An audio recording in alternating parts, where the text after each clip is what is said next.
Nah, I didn't call anyone. I didn't leave a voicemail. I just sat on the edge of my bathtub at 11 o'clock on a Tuesday night and stared at the grout between the tiles until my eyes stopped focusing. That's what I do when I'm trying not to fall apart. I find something small and I stare at it. I learned that from the year I spent keeping it together after my mom died. Small things. One tile. One breath. One day.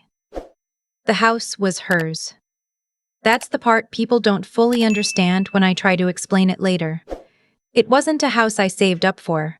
It wasn't a house my dad helped me buy. It was a 3-bedroom craftsman on Linden Street that my mother had owned outright since before I was born, that she'd paid off with 23 years of working double shifts as an OR nurse, that she'd left to me, only to me, because she knew. She knew before I did that the people around us would take anything that wasn't bolted down.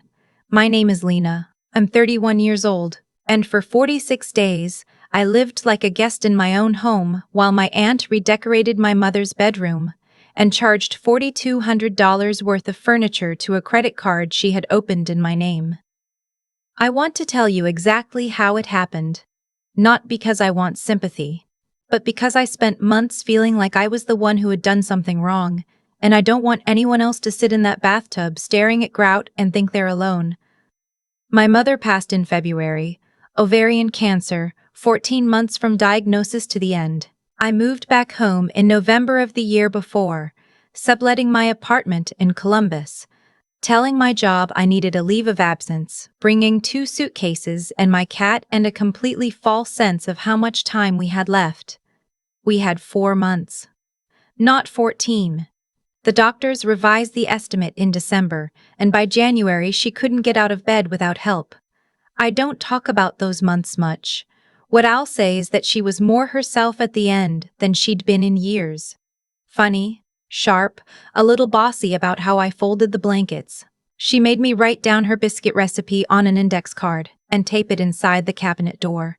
She told me the name of the plumber she trusted. She told me where the will was, who the attorney was, and she looked me in the eye when she said, "The house is yours, Lena. Don't let anyone tell you different." I didn't know she was warning me. The funeral was small. My mother had outlived most of her friends and had what I'd describe as a complicated relationship with her own family. Her younger sister, my Aunt Patricia, showed up in a black dress that cost more than my mother's entire wardrobe, cried loudly at the graveside, and then 3 days later called to ask when I was planning to handle the estate. I told her I was still in the middle of it. She called again a week later. Then again. She started referring to the house as the family property. She asked if I'd thought about what my mother would have wanted for the family going forward. She used the word family 11 times in a 12-minute phone call. I counted because I had nothing else to do while I stood in my mother's kitchen, trying to figure out if I had the energy to make toast. I should have seen it then. I didn't. My Aunt Patricia is 62. She's been married 3 times. She lives, or was living at that point, in a condo in Scottsdale with her 3rd husband, a man named Gerald, who does something vague in commercial real estate, and has the specific energy of someone who has never been told no in a meaningful way. Together they had managed, in the 15 years I'd been watching, to cycle through 2 small investment properties, a boat and a timeshare in Cabo that was supposedly worth something.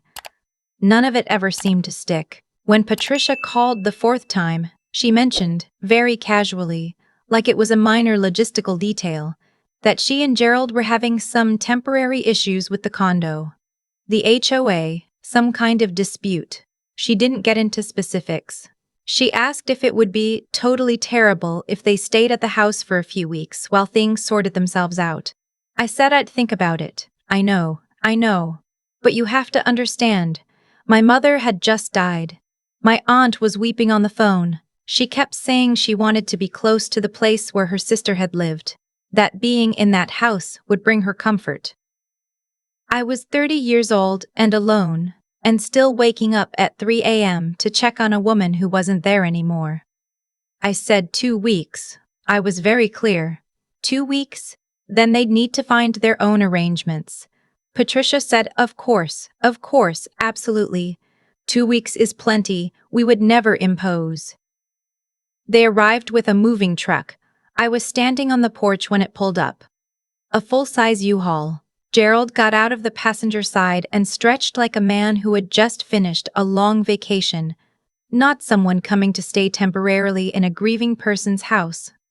Patricia hugged me for a long time and cried into my shoulder, and said the house smelled just like her sister. I stood there watching two men unload a sectional sofa. I asked Patricia where the furniture was going. She said the living room needed something warmer. She said my mother's couch had seen better days. She CC'd and, I want to be precise here because I thought about this sentence for a long time afterward. She said, we'll make this place feel like a home again. I said it was already my home. She laughed like I'd said something charming. That first week, I told myself it was grief. Hers and mine both.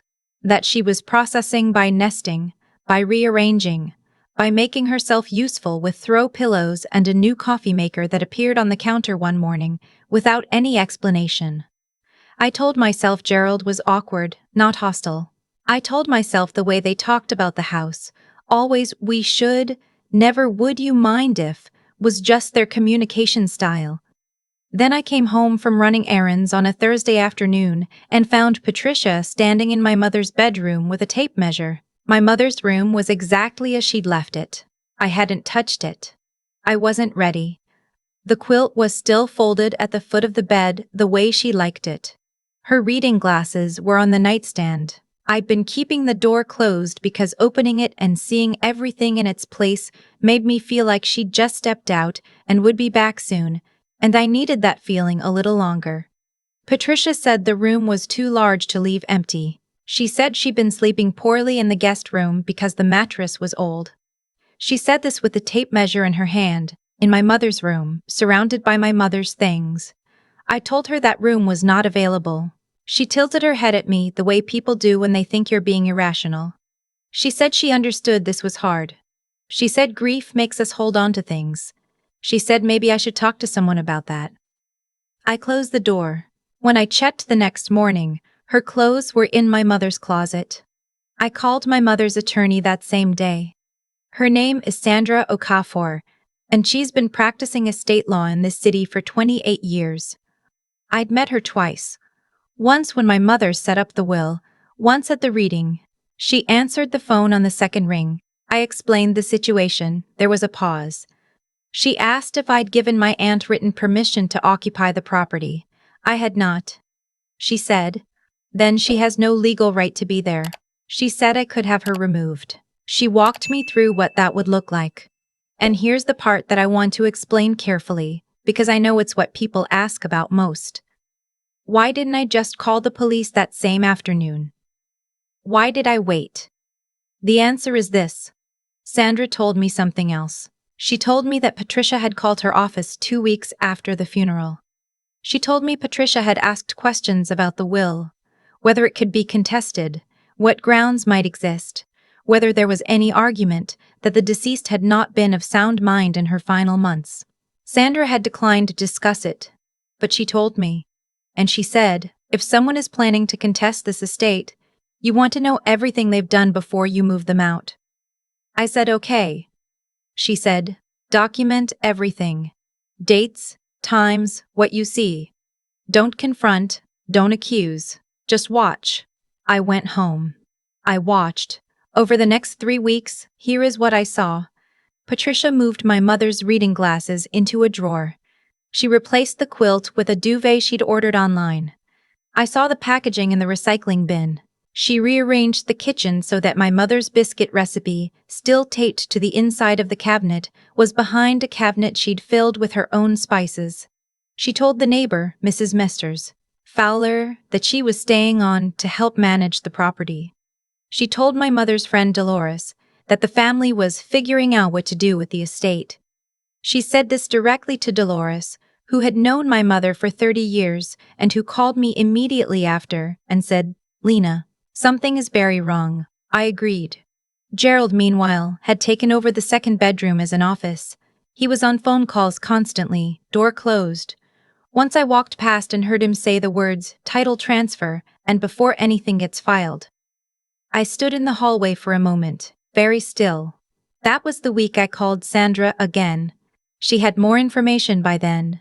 Patricia, she'd learned through channels I won't go into detail about, had spoken to a different attorney, one who spec'd in will contests. She was building a case that my mother's judgment had been impaired in her final months, due to pain medication, and that the decision to leave the property solely to me had not reflected her true wishes. This was false. My mother had been sharp until 3 weeks before the end. Her doctor would say so. Her hospice nurse would say so. I would say so, but I understood then what Patricia was doing. She wasn't staying in the house out of grief. She was establishing presence. She was creating a record of occupancy.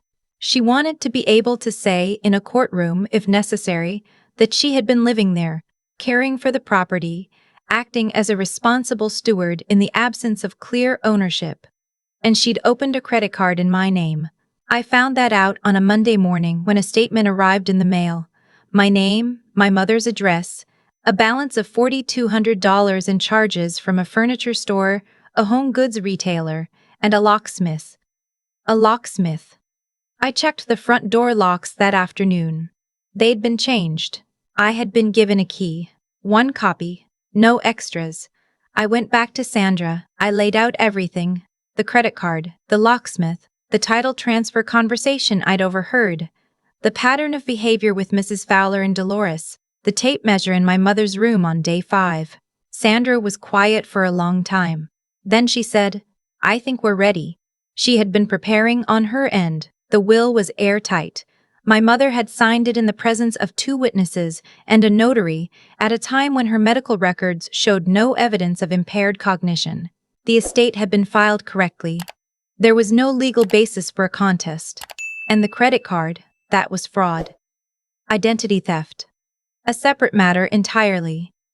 Sandra made 2 calls, one to the county sheriff's office, one to a detective in the financial crimes unit she'd worked with before. Then she called me back and asked, "Is there anywhere these people care about being seen in public?" I thought about it. Patricia had mentioned 3 times in the past week that she was planning to attend a fundraiser at the Botanical Garden, a garden society event, black tie, people she'd been cultivating as connections since she'd arrived. She had bought a dress. She'd confirmed the reservation using the house address. I said yes. "There's somewhere." Sandra said, "Good." The Botanical Garden fundraiser was on a Saturday in April. Patricia and Gerald left the house at 6:30, dressed up, Gerald's hair combed flat. Patricia in the new dress. I watched them go from the upstairs window. Then I made a phone call. Sandra arrived at 7 with 2 colleagues. The sheriff's deputy arrived at 7:15. The financial crimes detective was already there, parked down the street. We didn't go to the garden. We didn't need to. Sandra had made arrangements with the event organizer, a woman named Bet who had known my mother and was quietly outraged when she understood the situation, to have a brief, private word with Patricia before the main program began. The deputy was in the lobby. Patricia walked in looking like someone who had arrived at the right party. She saw Bet. She smiled. Bet led her to a small room off the main entrance, away from the other guests. The deputy was waiting. The detective was waiting. Sandra was on the phone with me the whole time, and I sat in my mother's living room, the one with Patricia's sectional that was about to be someone's problem to remove. And I listened. I heard Patricia say, "What is this?" I heard the deputy say, "Ma'am, I need to ask you some questions." I didn't hear the rest. Sandra stopped narrating. She just said, quietly, "It's done." Patricia was not arrested that night. I want to be honest about that, because I know it's what people want to hear, and I don't want to oversell the resolution. She was questioned. Gerald was questioned. They were informed that they had been occupying the property without legal right, that a fraud complaint had been filed regarding the credit card, and that they were expected to vacate the premises at Linden Street within 72 hours with a deputy present during the removal. The fraud investigation is ongoing. Sandra says that credit card charge, the identity theft, is the part with real teeth. The will contest never happened. Patricia's attorney withdrew. Sandra thinks they realized when everything was laid out that there was no version of this that ended well for them. Gerald's car was gone from the driveway by Sunday morning. Patricia knocked on the door on Sunday afternoon, without Gerald, without luggage. She looked smaller than she had. She asked if we could talk. I opened the door. I told her she had 30 minutes, and then I was calling the deputy back. She cried. She explained. The condo had been foreclosed. Not a dispute with the HOA, a full foreclosure. They had no savings. She said she hadn't meant for it to go so far. She said she'd panicked. She said my mother would have wanted her to have a place to stay. I told her my mother had warned me. I told her I remembered my mother looking at me and saying, "The house is yours, Lena. Don't let anyone tell you different." I told her that sentence had not been an accident. My mother had known who was coming. Patricia stopped crying for a moment. She looked like she'd been slapped. Then she cried again. Different this time. I gave her the name of a housing assistance organization. Sandra had sent it to me ahead of time because Sandra thinks of everything. I handed Patricia a piece of paper with the number on it, and I told her I hope she found her footing, and I closed the door. I stood with my back against it for about 30 seconds. Then I went to the kitchen. I opened the cabinet, and I looked at my mother's biscuit recipe, still taped where she'd put it, behind all of Patricia's spices that were now going in a box to the donation center on Tuesday. I didn't cry right then either. I made the biscuits. I sat at the kitchen table, and I ate one, and I looked at the yard through the window the way my mother used to do in the mornings, that specific quality of looking at something and just being glad it's there. The locksmith Sandra recommended came Monday morning and changed the locks back. She gave me 3 copies of the new key. I put one on the hook by the door. I put one in my bag. I put one in the drawer of the nightstand in my mother's bedroom, next to her reading glasses, which I had found in the drawer where Patricia had put them, and placed back exactly where they belonged. I'm not going to tell you I'm fine. I'm not completely fine. I still wake up sometimes and forget for a half second that she's gone, and then I remember. And that part doesn't get easier. The house helps. Being in it, cooking in it, hearing the floors creak in the specific places they've always creaked. There are things I know now that I didn't know before any of this happened. I know what to do if someone overstays an invitation. I know what questions to ask an estate attorney. I know what the words title transfer mean when you hear them through a closed door. I know that fraud has teeth if you document everything and you find the right people. I know that some people mistake grief for weakness and patience for permission. My mother knew too. She just made sure I had what I needed to find out for myself. The biscuits weren't quite right. I think I need more butter than the recipe says. I'm going to try again this weekend. I've got time. The house is mine and it's quiet, and the yard looks exactly the way it always did in April. She would have liked that. I've thought a lot about why Patricia did what she did, not to excuse it. There's no version of opening a credit card in someone else's name that gets excused, but because I think understanding it matters more than being angry about it. She was desperate. She had been making bad decisions for a long time, and the consequences had finally caught up with her. And when my mother died, she saw something she thought she could take. That's not a complicated story. It's actually a very old one. People who haven't built anything solid for themselves sometimes look at what other people have built and decide the rules don't apply to them. They dress it up in language about family, about what someone would have wanted, about shared history. But underneath, it's just taking. What I keep coming back to is my mother. She knew. She looked at me, this is weeks before the end, when she was still sharp enough to be bossy about the blankets. And she said, "The house is yours, Lena. Don't let anyone tell you different." That wasn't a casual thing to say. She was telling me something specific about a specific person. She had watched her sister for 60 years, and she knew exactly what was coming, and the most she could do was hand me a warning wrapped in a sentence. I wasn't ready to hear it then. I thought she was just being careful. I understand now that she was being precise. The thing about acting with integrity when you're grieving is that it's genuinely hard. Patricia was counting on that. She was counting on me being too sad and too tired to pay attention. She was counting on me being too sad and too tired to pay attention. She was counting on grief feeling the same as weakness. And for a while, maybe it did look that way from the outside. I said yes to 2 weeks. I didn't call the police the day the moving truck showed up. I watched and waited while she measured my mother's bedroom with a tape measure like she was already planning what to put there. But watching and waiting is not the same as doing nothing. Sandra taught me that. Document everything, she said. Don't confront, don't accuse, just watch. That's not passivity. That's strategy. There's a kind of intelligence in knowing when to move and when to be still. And I hadn't known I had it until I needed it. The fraud investigation is still ongoing as I'm recording this. I don't know exactly how it ends. What I know is that the will held, the house is mine, and the locks have been changed back. 3 copies of the key this time. 1 in my bag, 1 by the door, 1 next to my mother's reading glasses where they belong. I don't think Patricia is a monster. I think she made choices, one after another, that compounded into something she couldn't walk back from. Every decision has a weight to it. The small ones and the large ones. The moment you decide that someone else's grief is an opportunity, that's a choice.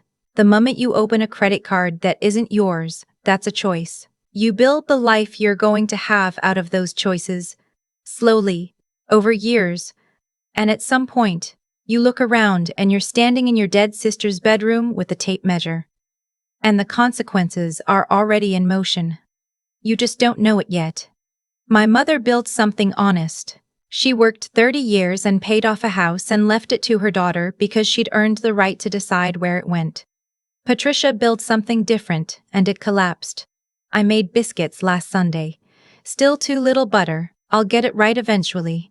But I sat at that kitchen table, and I looked out at the yard, and I thought about what my mother was really handing me when she said, "Don't let anyone tell you different." She wasn't just talking about the house. She was talking about all of it. Your life, your work, what you've earned. Know what's yours. Pay attention. And when someone tries to take it, don't scream, don't cry. Just make sure you've already called the attorney.